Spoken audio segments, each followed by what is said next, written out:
Welcome to my session, final session of the day, from tickets to tales, storytelling techniques for more effective meetings. I'm Chris O'Donnell. I'm a business development consultant for Drupal agencies and related businesses, currently working for Amazee.io and some other organizations. You've got multiple ways to find me online there if you're so inclined. Moving on, what you're going to get from this session.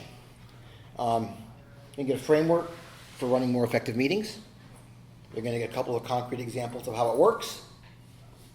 You're going to get several templates you can use tomorrow if for some reason you're running a meeting on a Sunday. Hopefully you're going to get a laugh or two, and that would be laughing with me, not at me. And hopefully we're done early since this is the last time slot of the camp, and I'm the only thing standing between you and happy hour and or the World Cup. So why are we here? I briefly considered trying to do this entire session with meeting-related memes. It didn't seem like a lot of work, so I let that thought just pass. That was going to take a lot of time. But the point being is we all have to sit through or lead a lot of meetings. And we can't control how poorly the meetings are run when we're not in charge of them, although feel free to share the slide deck with people if you think it might help them. But we can at least make sure that meetings we lead don't suck. So why do we meet? Meetings are held to bring people together to share information, make decisions, solve problems, coordinate work, and build alignment. And now I too have used AI as part of my session today because everybody else did too. that's copy and paste from ChatGPT answering that question. So show of hands, do the meetings you attend regularly fail to make decisions or solve problems? Yeah, right, 100%. Yeah, so there's definitely a lot of room for improvement here. So what problem are we solving here? The problem we're solving is that 3/4, or in the case of the people in this room, 100% of meetings are ineffective. And this comes from a Atlassian survey. I didn't make the number up. Although we might think that is maybe being generous, given our internal results here. The problem is that technical meetings don't really go anywhere. You talk for 30 minutes, nothing happens, nothing changes. You go back to your desk, having wasted an hour, including prep time and getting back into the flow of what you were doing before the meeting, and your work life or the project or the problem or whatever is not better in any measurable way. All these wasted meetings have real impact. Billions of dollars of time are wasted every year in these ineffective meetings. We're not making decisions and we're not solving problems in these meetings. But we could be. And as much as it might be therapeutic for me to spend 40 minutes up here showing memes and all of us griping about bad meetings, and I do want this meeting to actually result in something that will help people more than a brief moment of zen and commiserating how bad meetings are. So we will try to actually get into something that you can actually use. So first the question we're going to ask is, why does this continue to happen over and over and over and over and over again? There are a lot of reasons that meetings fail. The big ones are that we start solving the problem before we understand what the problem is, and a corollary of that is we start solving the problem before we have gotten agreement that the problem will be solved. How many times have we had a meeting, come up with a solution, send up management, and oh no, we're not solving this problem. This takes too much time and money. Ship it, right? Don't have the meeting until you know they're going to solve it. And number two is, oftentimes these meetings, we never stop discussing the problem to get to the solution, right? We just spend the entire meeting talking about what's wrong, and we never actually get to the how do we fix it part. So, I have a solution. Not the solution, because there's more than one, but I have a solution.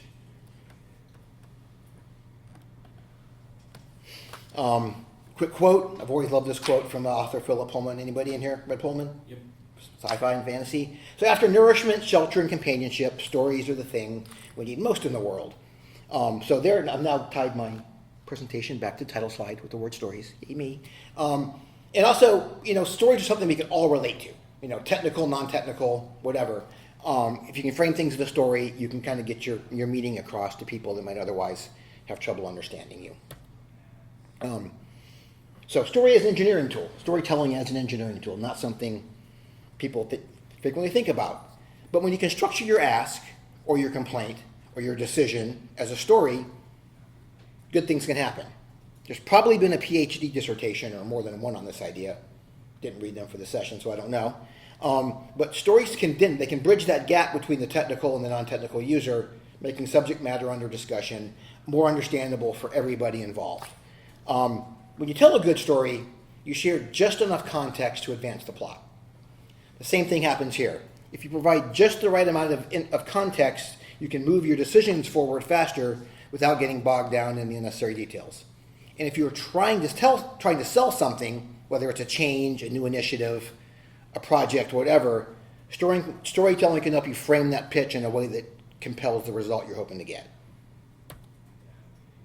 So when I say storytelling, what am I really talking about? This is the big moment of the whole session here. Talking about Mad Libs. Basically, small group here, safe to assume everybody here knows what a Mad Lib is? Awesome. So I have an example here for if we had a person in the room that didn't know what I was talking about, like somebody younger than most of us.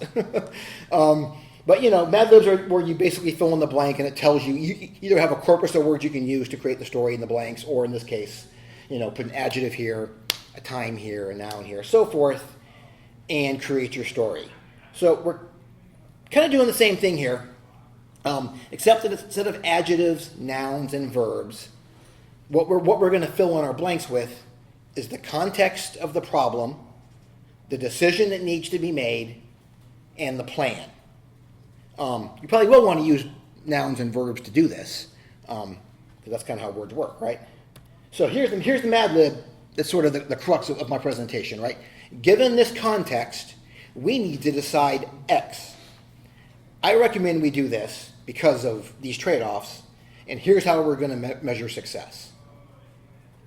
If you go into your meeting sort of framing the problem this way, you eliminate a lot of the tangents that will cause you 45 minutes later to walk out of the meeting going, we decided nothing. Like a couple of examples here, and I actually wrote this over 4th of July weekend, so this one doesn't make sense anymore, but given that it is hotter than the surface of the sun outside, we need to decide what to do about the fact the AC just went out. I recommend the Holiday Inn because they have AC and a pool, and we will succeed by not dying of heat stroke.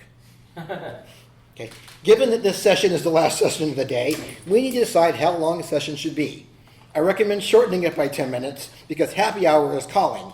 We succeed if most of the participants stick around till the end of the session. Okay, now let's get into the actual business-related one, right? So imagine we're the web team, I guess, of some company, right? Marketing is complaining about a slow site. Internal editors are complaining about a very slow site. IT finds that the time to first byte is almost a full second. There's a meeting. One of us is running it. So let's kind of go through the elements of our Mad Lib, right? Okay, context. First of all, context is not a history lesson. It's what's happening right now that we need to solve. And so it should be very concrete and actionable. We can retro why we're having problems with the site later, but now is not the time for a 30-minute history lesson on the background of why this web app is still running in Perl. Probably by the person who wrote the Perl, right? It's like it doesn't matter. We got to fix the problem. We'll deal with the big picture later. So in this case, of our mythical web app here, who's affected, right? The editors are, because it's taken them a long time to do updates. Our public users are, because they're probably bouncing if they're waiting for the site to load a lot. If it's an e-commerce site, we can probably assume sales are being affected negatively. Maybe we can measure that. And then why now? Well, why is this important this week? Well, because the web team is due to ship a new feature this week, and that's just going to make the site even slower. So, decisions.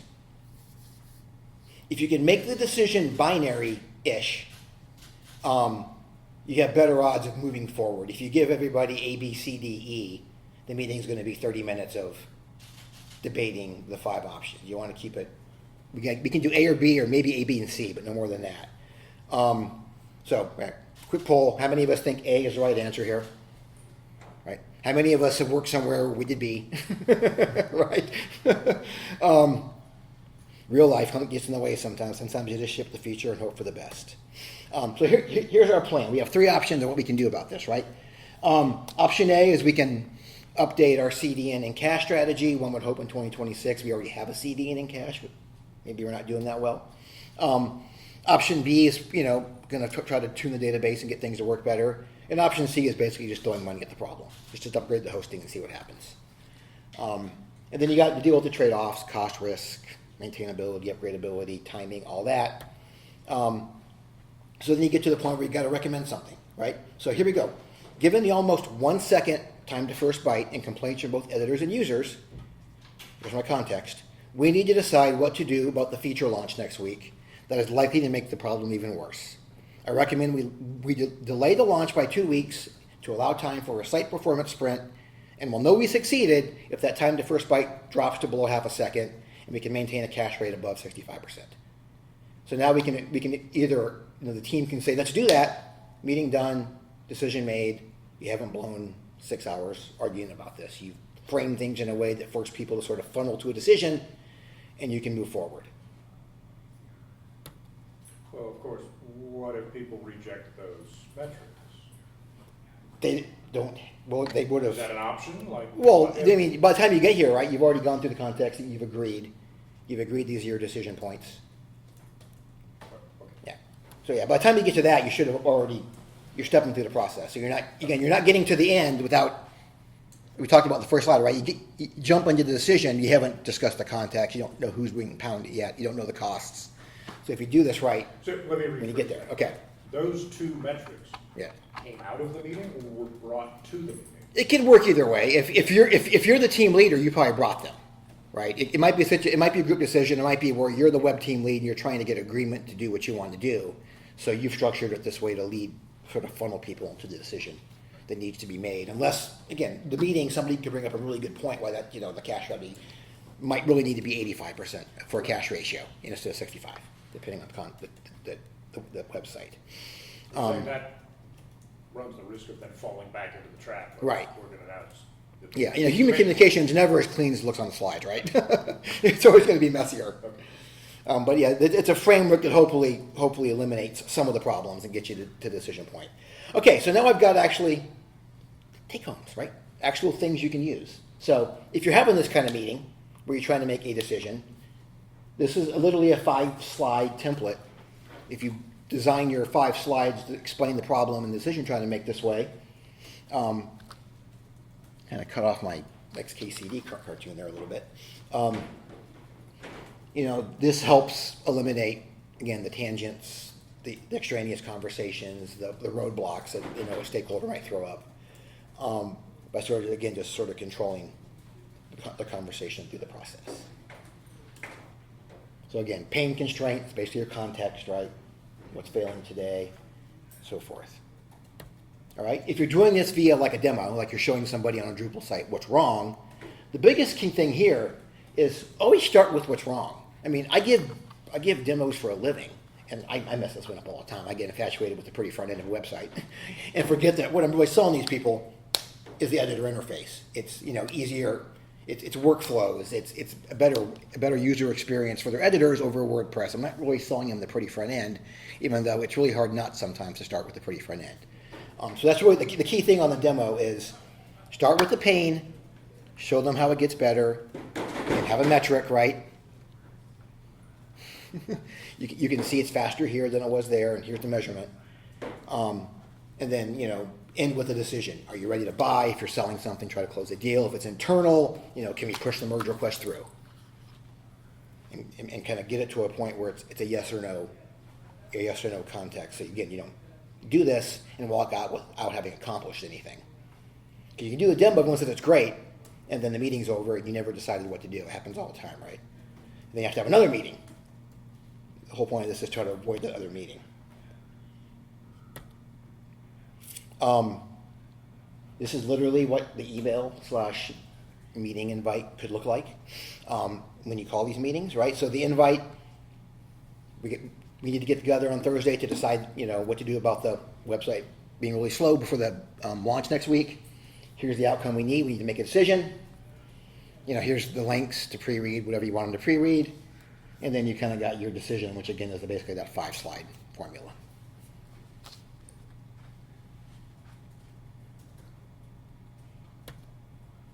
And also document. Yeah. Once you make your decision, make sure you document the key points, Jira, Confluence, Notion, text file, however you're documenting things. Just because in 3 months someone's going to ask, why did you guys do this? And you probably won't remember because you've made 85,000 decisions since then. So if you're like me, you'll put it in Confluence and you can't find it in 3 months anyway, but that's a different session, running how to organize Confluence. Okay, here we go. Let's do some group work here. Bad agenda example. All right. Okay, what's wrong with the title of this agenda? It's too generic. Yeah, exactly. It doesn't tell you anything. It should be go no-go on maintenance sprint, or go no-go on new feature push, or whatever, whatever the issue you're trying to decide is. This doesn't tell the person reading it really anything about why you're getting together. You're also choosing Google Meet for crying out loud. Such as when There is that. I will accept that as altruism. And also, so you chose Google Meet, but we didn't give them a link, actually. I mean, I didn't purposely make that an issue, but if you're going to give a meeting invite, there should be a link to the Google Meet or the Zoom in there, right? And again, you're right. The whole thing's just generic. The agenda, this was actually, I asked AI to make me a very generic agenda for a meeting. It did a really good job of it. So again, the agenda doesn't really tell anybody why you're meeting, what you're trying to decide, what the issues are. And it needs to be back in that format we looked at earlier, right? Very specific. Here's why we're getting together. Here's the problem. Here's the solution I'm proposing. Here's the trade-offs. And here's how we're going to know if we succeeded. So everyone comes in sort of with that basic context already in their head. And then I have another audience exercise, which we don't need to do. It's 4 of us. But again, same basic idea, right? Getting sporadic issues of a Drupal demo site. This is actually a real life one from my life because one of the demo sites I have to use in my job, again, as soon as I go into Layout Builder, Chrome, 60 seconds later, just locks up. And the solution I came up with was to use Firefox to do my demos because I didn't actually get it solved where I was working. And it seems to fix itself now because we've actually migrated everything over to blanket out on the new one, Layout Builder. Canvas, thank you, yeah. And it's not doing it in Canvas, but yeah, I actually dealt with this where I was like trying to do demos and every 60 seconds, just Chrome locked up on me. Okay, so what are the ways that this fails? Too much context. Again, just the information people need to make the decision is all you really want to bring into the meeting. It's not a history lesson. If the website's been up 15 years, you guys can spend hours talking about decisions that were made in 2007 and why it's impacting stuff today. None of that matters right now. We just got to figure out what we're doing about this feature. Again, letting the meeting go without making a decision, because sometimes people can be wishy-washy and don't want to here's what we're deciding. You want to sort of make it more consensus-y, or no one wants to just put their hand up and sort of go out on the line and make the decision because they might get blamed later. So you got to make a decision. Again, the proof has got to be there too, because that's how you avoid all the complaints later. Like we said, we were going to do this. We said that we were trying to get the time to first byte below half a second. We did that. Okay, maybe the site's not where you want it now, but that's a new problem. We solved the problem we set out to solve. And then again, the stakeholder derail of one stakeholder that wants to turn this meeting into a bigger thing, or the guy that wrote the Perl code in 2005 that you're still running on that wants to preserve it. Again, you just got to manage that personality. Again, we're here to make a decision, park the non-decision. I like Perl, actually. So, pick a meeting, not tomorrow, Monday. Next time you send out a meeting invite, use that agenda. See if it makes your life a little better. The big finish. Takeaways. You got the Mad Lib sentence. That's probably the most important thing. If you can structure your thought process that way, I think your life will be better. The 5-slide technical story. The template for the agenda, and then the decision, the 5 bullet points you want to make sure you record, so that 3 weeks later or 3 months later you can remember why you did this. And I gave 1 second thought to trying to find that suit on eBay, then I drop that one too. I bet you could still find that suit. Yeah. You'd look snazzy. Anyone know who that is, by the way? We're all old enough to know who this is, actually. It's not Bill Nye. No. I remember back in the 80s and 90s, the commercial with the guy with the free government money. Oh, yeah. That's him. I Googled guy in a question mark suit and that came up, and I was like, oh, I know who that is. Questions? So it all seems all kumbaya, but in practice, do you think it works, or do you think people are resistant, or generally difficult and whatnot? I mean, it doesn't work as cleanly as it does on the slides, obviously, but I think it definitely helps the meeting go better. It definitely cuts down on the number of times you walk out of a meeting without having made the decision. Yeah. But no, it never works like it does in the role play in real life. Yeah. Well, there's the interesting question too, of does it remove meetings that aren't actually productive? Like, we don't need to make a decision, therefore we don't need to actually meet.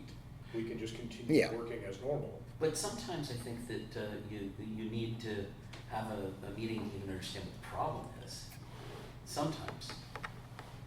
Yes, some. Yeah. And there are also cases where a problem is big enough, or a task is big enough, or whatever, that you need several to get to the point where you're asking the right question. Yeah, but if you structure it so that we know in the first meeting we're trying to define the problem, it improves the odds that you'll come out of that meeting with an actual problem defined. Yeah. Because the natural tendency is to try to go into the meeting to define the problem, and you actually end up spending the entire time talking about how to solve a problem you haven't defined yet. And that's that's the worst case example, because you essentially accomplished nothing. Yeah.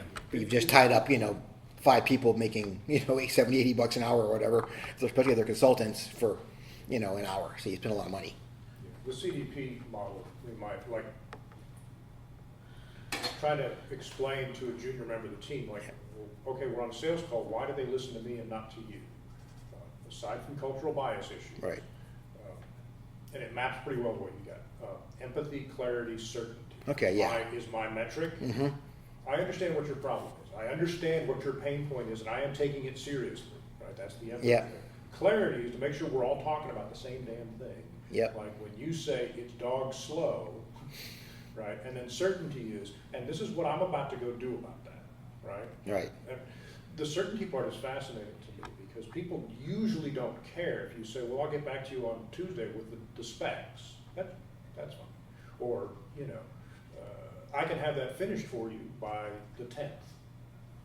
As long as you give them an actual answer. Exactly. Exactly. And say, I'm going to take ownership of this thing. Yep. Right? So the trick here, I guess what I'm trying to internalize is that we're trying to get people to take ownership of decision. Mm-hmm. Right? Which is a problem that I know that we have in my organization. All organizations, basically.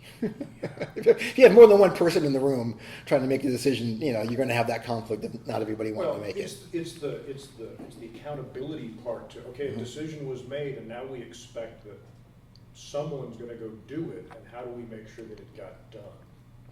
See, even the way you phrased it, like it's not a decision was made, because that's unaccountable, that's passive, right? We made a decision, Yeah. so that then we take the blame if it's wrong, which is fine, versus the passive voice. A decision was amorphously made and we had nothing to do with it, even though we were in the meeting. I was actually just talking to Avi. I did a project, Yeah.